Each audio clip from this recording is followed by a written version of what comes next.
A very inquisitive intellectual left me a comment, which I appreciate. It's a nice segue to something I've been wanting to address. God does not have a chosen people. These are the words of the status quo. God does not sacrifice children. You are right and you are wrong. You say, Lord, how is that possible? I say, it's like you cooked the bread without the yeast.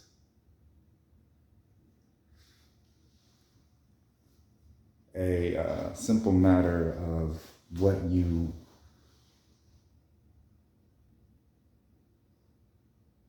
have been given and why. Okay? So I'll answer your question. If I told you there's a monster in your closet, you would know exactly what I'm talking about. The words would not change the fact that there is a monster in your closet. I helped you out with that.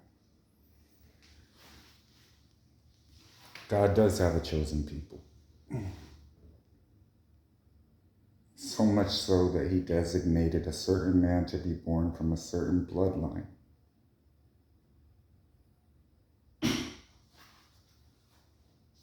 So much so there were men and women chosen to talk about him. So much so. An entire book is dedicated to why he would come into the world.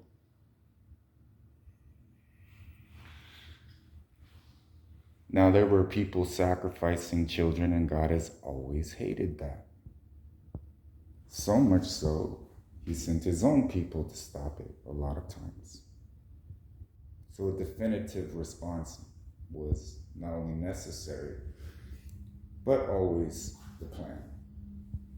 Now, to God's chosen people,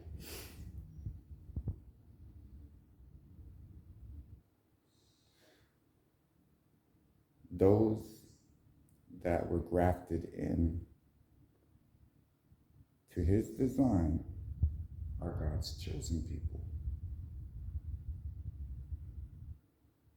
The Holy Spirit does not have a genealogy other than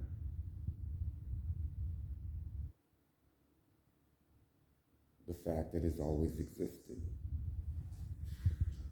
So when you are looking at it from that perspective,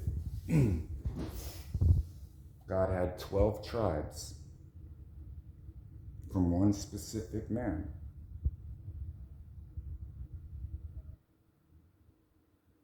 And that bloodline is very important. And this is why, if you read in the New Testament, it talks about the genealogy of Jesus Christ. It's very specific.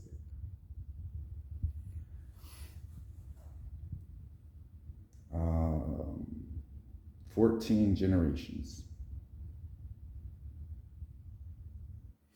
That would be God's people.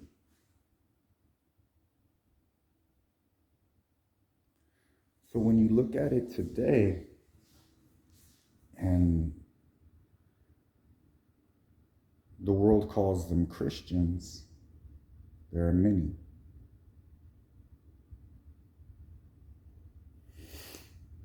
And then there are many factors to... She said, stop. Well, you asked. Hold on. Well, you look at what people consider righteous today, and then what they feel will fit in their life, and then you have a huge pathway to leading someone to Jesus. Why you should lead someone to Jesus is something they have to come to terms with. Do they want to be led to Jesus? These type of things.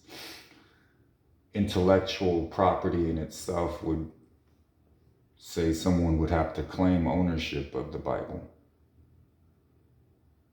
yet it was freely given. So,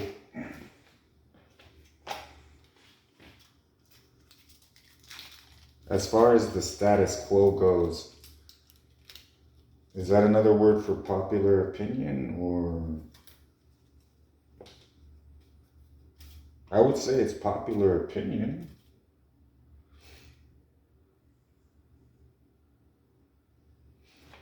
But it's what is opened up to you.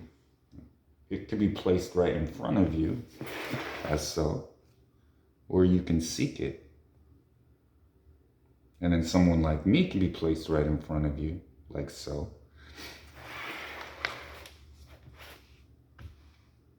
But there's so much more than that. There is the feeling of God's presence.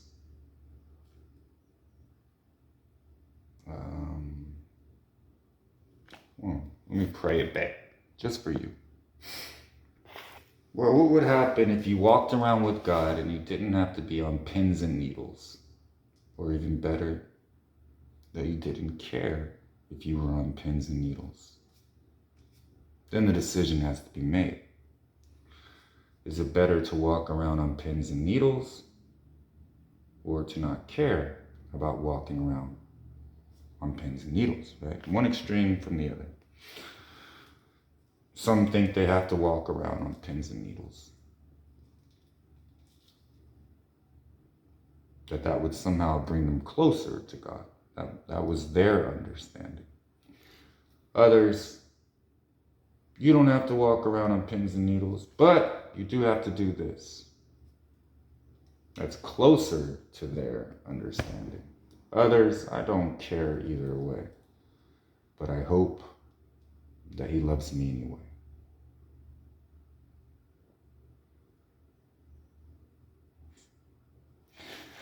So I was sitting down with the vessel that once held the son of perdition, and we were talking. And he said,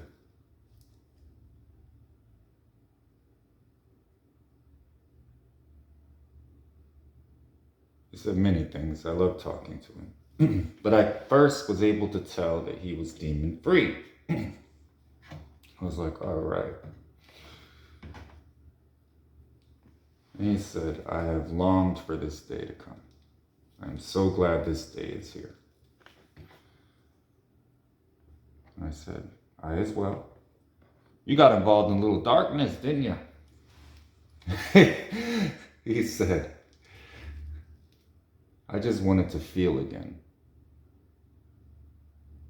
He said, I wanted to feel sadness. I wanted to feel this. I wanted to feel that. And then we were talking, and I said, well, sometimes when you've been in the light so much, you're very sensitive to the darkness. And he said, and vice versa. And I said, well, I created light and darkness so you could have a choice.